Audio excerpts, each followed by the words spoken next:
G'day. Happy New Year. Hope you're well. Hope you've enjoyed your time. Sourdough starter. I'm still on the sourdough buzz. I'm on it. What did I get up to? What have we been doing? Well, I didn't do much on New Year's Eve.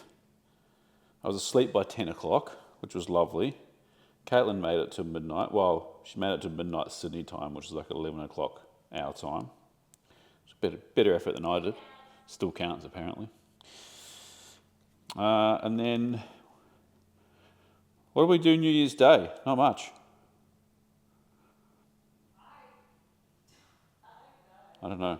Not much. The weather's been appalling here. It's been literally rain for like 48 hours. It's kind of a bit of a flooding. It's just not a very nice time. It was clear today, though. And then yesterday, the 2nd, we had some friends over for lunch, which was lovely. And then today, just a few errands this morning, baking some bread, starting to bake some bread, because we've got friends coming over for lunch again tomorrow, Friday, the day this will go live.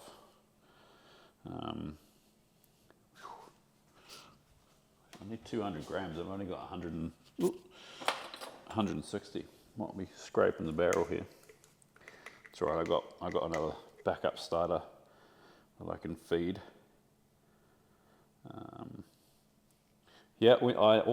went to the car dealer today, so that looks like that'll happen next week, maybe the week after, which is exciting.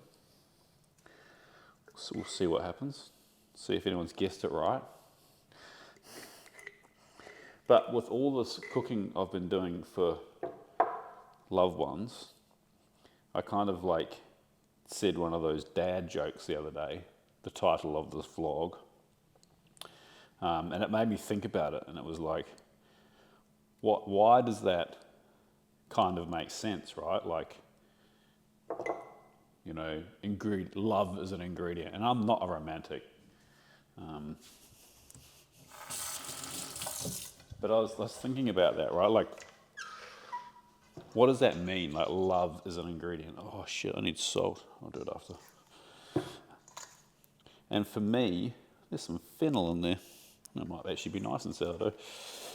For me, I think when you say that, it's like, it's actually just paying attention as opposed to slapping a meal together.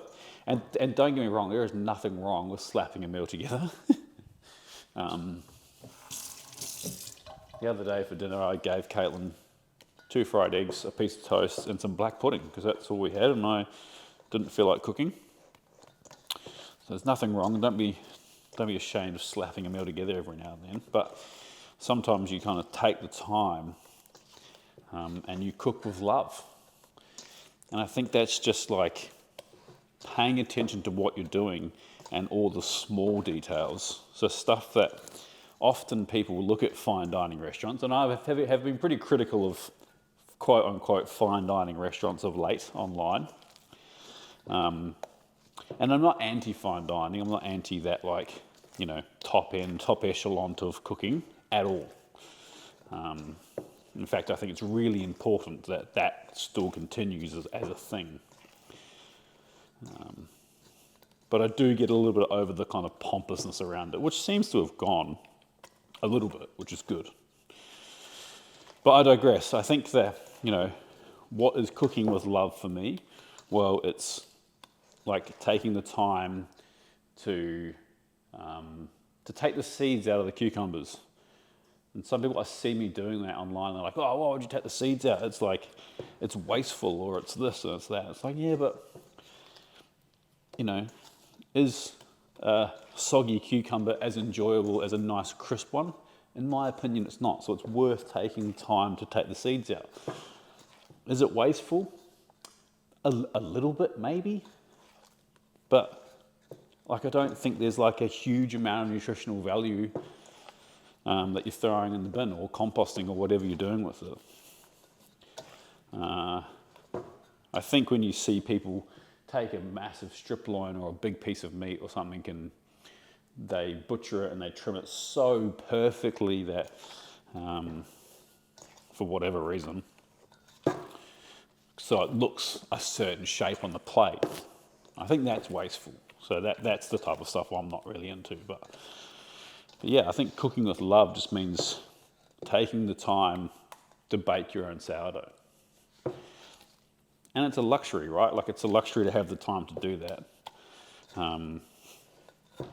But it's also pretty achievable. And doing something like making sourdough is so rewarding because you put so much into it, and it doesn't cost much to bake, to be a home sourdough baker.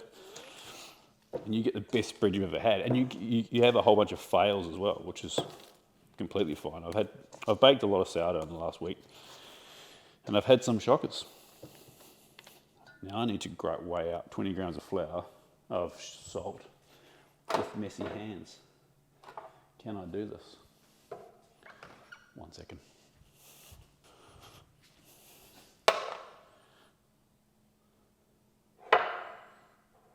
Really don't want to wash my hands, because I have to wash them again.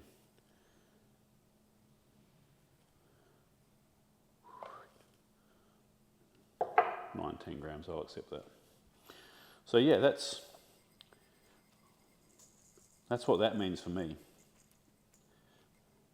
Cooking with love, cooking with intent, cooking with care.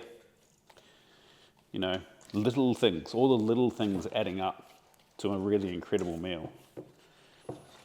And you have to give yourself time, right? Like, and it's like time to, you know, there was this, like, we used to have this restaurant we used to work in Sydney a long time ago called Felix. It's still there, French restaurant. And they used to have a souffle, and I can't remember what souffle it was, but it was served with grapes. And I remember the pastry chef he peeled the grapes. And he used to get super annoyed. Ado, that was his name. Adrian, he was hilarious. He used to get super annoyed because I'd go and eat them all because they were delicious. Have you ever eaten a peeled grape? It's incredible. Especially when someone else has peeled it for you. It's like, you know, growing up, Mum would peel an apple and dice it up and give it to you. There's nothing tastier. Because it's had love put in it. Someone's cared about it. So I think that's my reflection in the last few days, and I guess, you know, what I do to try and slow down is to cook for people. It's very different to cooking in a restaurant. It's very different to cooking when I make content, you know, because I can kind of potter and take my time and do things with intent. And I think that's kind of what the whole, you know, the fine dining world is kind of about. It's doing things with intent. I'm just trying to think what I should flavour this bread with. Maybe caraway. Caraway's good. It's kind of quite a Dutch thing to do, isn't it? Caraway. Means I am going to have to wash my hands though, which is kind of annoying. All right, I'm back.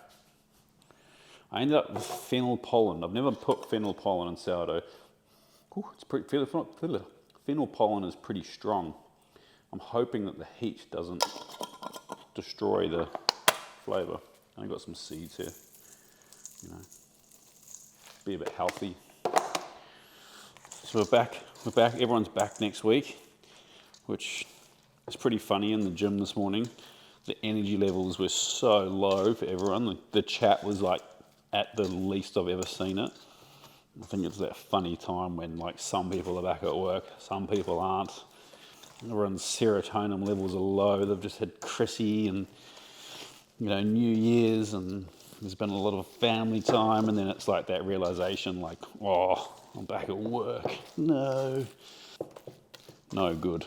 Anyway, that's the mix done. I've started that a bit later than I should have because I've got to have to fold it, I don't know, 4 or 5 more hours. What's the time? 4 o'clock. Cool. Now I've got to shape it.